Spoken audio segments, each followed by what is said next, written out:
ಉಳ್ಳಾಲದ ಮಾಜಿ ಶಾಸಕ ಬಿಎಂ ಇದಿನಪ್ಪ ಅವರ ಪುತ್ರನ ಮನೆಗೆ ಇಂದು ನಸುಕಿನಲ್ಲಿ ಎನ್ಐಎ ಅಧಿಕಾರಿಗಳು ದಾಳಿ ನಡೆಸಿದ್ದಾರೆ. ಬೆಳ್ಳಂಬೆಳಗ್ಗೆ ಬೆಂಗಳೂರಿನಿಂದ ಆಗಮಿಸಿದ ಅಧಿಕಾರಿಗಳು ಮನೆಗೆ ಬಂದು ತನಿಖೆ ಆರಂಭಿಸಿದ್ದಾರೆ. 4 ಕಾರುಗಳಲ್ಲಿ 25 ಮಂದಿ ಇದ್ದ ತಂಡ ಉಳ್ಳಾಲದ ಮಾಸ್ತಿಕಟ್ಟೆಗೆ ಆಗಮಿಸಿದೆ.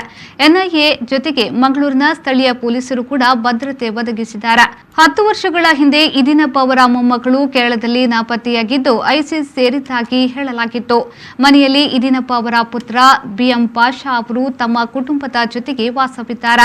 ಸಿರಿಯಾ ಮೂಲದ ಐಸಿಸ್ ಉಗ್ರ ಸಂಘಟನೆಯ ಕುರಿತು ನಂಟು ಇರುವ ಶಂಕೆಯಲ್ಲಿ ದಾಳಿ ನಡೆದಿದೆ ಎನ್ನಲಾಗುತ್ತಿದೆ. ಇದಿನಪ್ಪ ಪುತ್ರ ಬಿಎಂ ಪಾಷಾ ಮಂಗಳೂರಿನಲ್ಲಿ ರಿಯಲ್ ಎಸ್ಟೇಟ್ ವ್ಯವಹಾರವನ್ನು ನಡೆಸುತ್ತಿದ್ದರು.